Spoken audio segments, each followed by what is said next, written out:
Hello and welcome back to this week's vlog with me, David Jones and Trading 212. As usual, we're going to take a quick look back at what happened last week, what to look out for in the week ahead and spend a bit of time on a trading strategy. This week we're going to talk about using moving averages, a classic trend following system. Now if you watched last week's video, I was saying that the important thing to look out for could well be what happens on the political front. That was completely right. Unfortunately, what happened was something of a surprise. The political events that many people were waiting for last week was going to be this weekend just gone, the election in France, the presidential election. But actually the political event that really moved the market was the surprise announcement from the UK Prime Minister Theresa May that there's going to be a general election in the UK in early June. And this really put a rocket under the value of the pound, particularly pound against the dollar. And that's going to be the market we're going to focus on this week because it has had such a big move and broken some major levels. So we'll come to that in a few minutes' time. Before we talk about that, let's see what we should be keeping an eye on in the week ahead. Clearly, we have just had the French presidential election, so we could see a bit of volatility in the likes of the euro, European government bonds, and also, of course, the French stock market. But it's a really busy week this week on the economic front. US earnings season continues, so we've got plenty of data coming out from American companies about how well or how badly they've been doing over the last quarter. And this week, the focus shifts to the technology companies. So on Thursday, for example, we've got results from Amazon, from Intel, and from Microsoft. So again, that could have pretty major impact on the US indices, the likes, of course, of the NASDAQ, the S&P 500, and the Dow, those sort of things. But also on Thursday, we've got the latest interest rate decision from the European Central Bank. That gets announced 12:45 UK time on Thursday, with the press conference after. That tends to be the thing that moves markets. There are no changes expected to interest rates, but it's what they say in that press conference after that can really have an impact.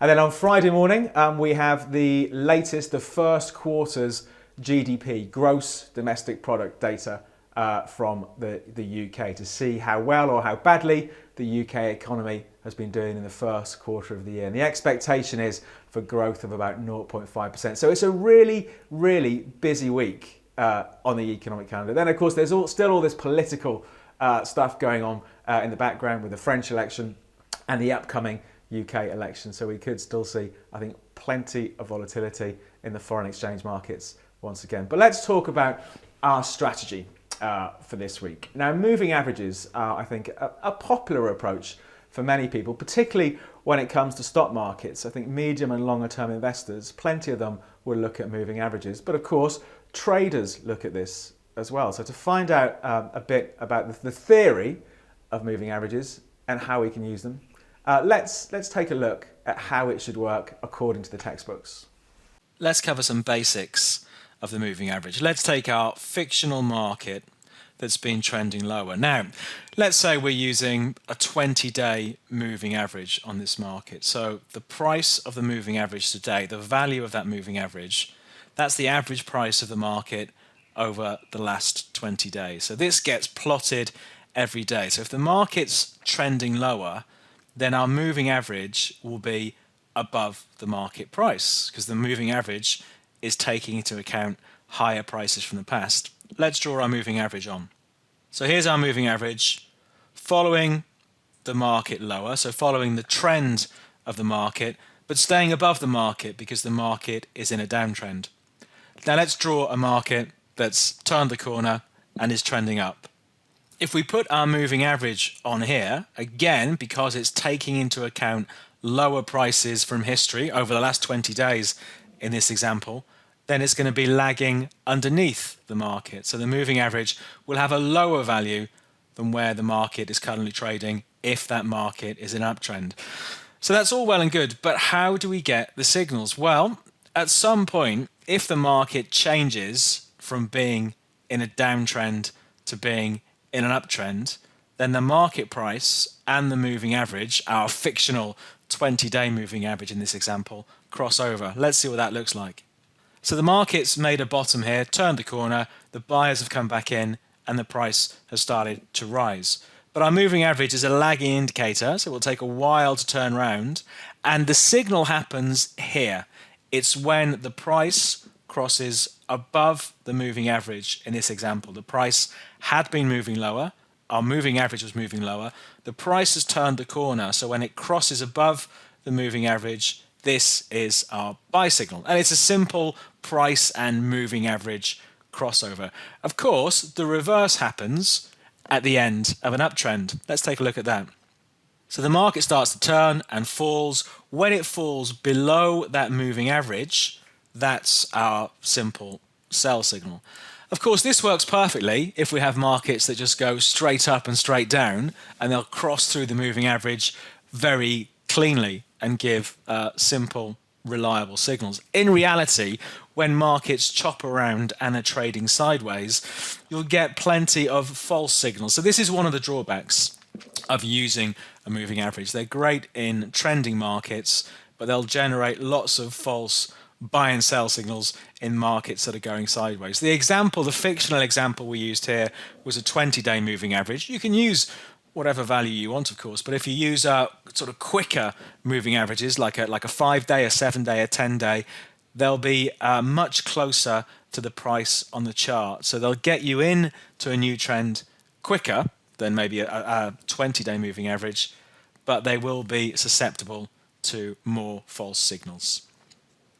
Okay, so that's the theory of moving averages. Now, as we all know, it never quite works exactly perfectly in the real world. So to see how moving averages would have done, let's take a look at the pound against the dollar over recent months and the sort of signals that we would have got from that. This is our pound against the dollar chart. It's a daily candlestick chart going back to September last year. Let's add our moving average on. We'll click on indicators up here. Now, moving averages are a trend indicator, so we'll choose trend and a simple moving average. And what I'm going to do, I'll stick with my 20-day. So it's the last 4 trading weeks is what it takes into account. Click on confirm, and there you can see our moving average line added to the chart. So you can see when the market is falling, of course, the moving average is lagging behind. When the market's rising, the moving average tends to be underneath the price. Let's walk through some signals. There was a brilliant sell signal back here, 15th of September last year, 2016. So the market had been above the moving average and fell below. And then over the course of the next month, we had that flash crash, of course, at the beginning of October.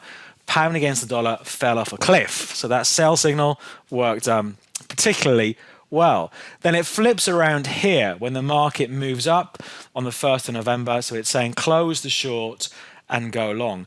And this is where you see it can get a bit messy with moving averages. If the market is in a trend and then stops trending and just chops sideways, you can be, if you're watching the moving average during the day, sell one day, buy back the next, maybe sell again there. That's why many people, if they're looking at a daily chart, will want to see the price close through the moving average. So moving forward, we get a sell signal here on this day here, the 14th of December. Then again, a little bit messy. It closes above there, so you've been buying, then closes below there, you've been selling.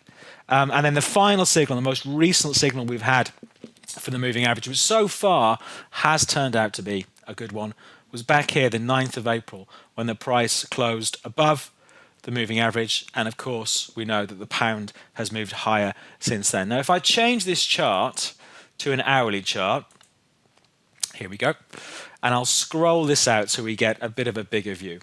So what we're looking at now, these are hourly candlesticks. We've still got our 20 moving average on, but obviously as we're looking at an hourly chart, it's now a moving average based on the last 20 hours. So you get a lot more signals, but of course, hand in hand with that, when the market goes sideways, like this period here, during the first few days of April, we have a lot of the price moving above, then below the moving average, generating false signals. So it can be frustrating, I think, just to follow moving averages on their own and not look for any other confirmation. But of course, when the market does start trending, like we had that massive move last week, we do have the moving average capturing the bulk of that trend. So as usual, it's not a magic system on its own that's going to be right all the time. It's good in trending markets. You just need to be aware when markets are going sideways, you'll have lots of false signals generated from the moving average. Like I said, the big news last week was this shock election announcement for the UK, and we saw the pound up to its best levels in more than 6 months. So that's going to be the market that we're going to stick with now. It was a pretty major break when it rallied through the 128 mark against the US dollar. So does this mean that there are going to be even further gains to come? Is it a false break? Let's take a look at the charts and see if we can try and figure this out. Let's start off with our big picture view of pound against the dollar. So here we go. We've got a daily candlestick chart going back around about 10, 11 months. And of course, the big move we can see here is June the 23rd last year, June the 23rd to June the 24th, when we had the EU referendum vote in the UK. All the polls were suggesting the UK was going to vote to stay in the EU, but as the results started coming in the early hours of the morning, it looked that actually maybe it could go the other way. So we saw a massive reversal in the pound, going from above the sort of 150 area, trading down as low as sort of 133 during the overnight session. Then we saw maybe a bit of stability over the next couple of days. The pound did slip a little bit lower, but seemed to find a base around about 128. So let's just put that level in there from early July.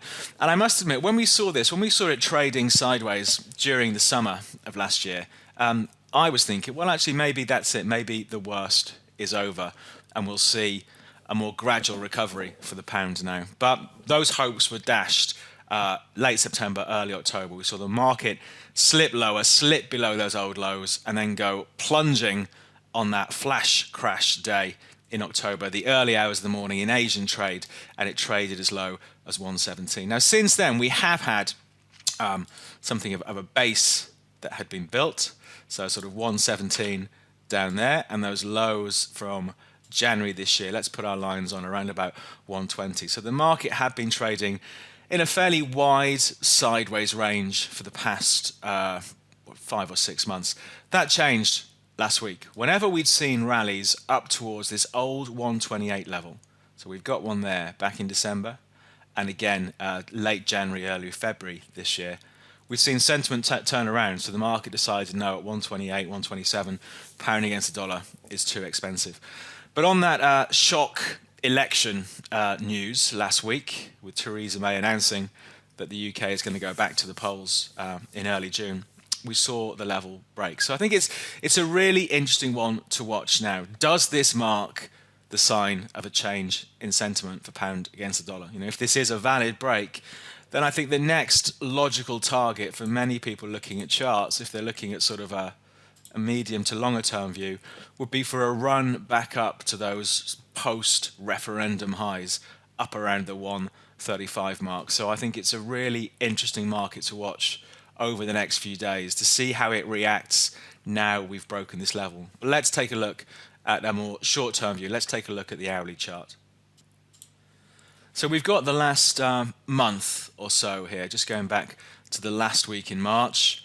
And there we can see, of course, that the sharp move on that election news. If we drew our trend line in off the lows from the 10th of April, you know, we do have a trend coming in around about the 126 mark. Now, after a move like this, it would not be surprising to see the market sell off. We've seen a really sharp move. And I think it's how it reacts on that sell-off that's going to be interesting. Is there going to be an appetite to be a buyer into any weakness? Because the market does think, well, hang on, sentiment has changed. So I think that the big level to watch is if we do get a sell-off over the next couple of weeks, back down to the maybe 125.50, 12600 area. Do we see the buyers come back in? But make no mistake, that breakthrough 128 is a significant one, I think, from a chart point of view. And many people would take the view, like we saw in gold a few weeks ago, where we covered on one of the videos in gold, that breakout through a previous high. These things are significant, but it's all about how does the market react now? Can it build on these gains? If it sells off, which won't be that surprising, do we see buyers come back in to push this up? So I think it's going to be a really interesting market to watch in the days and the weeks to come.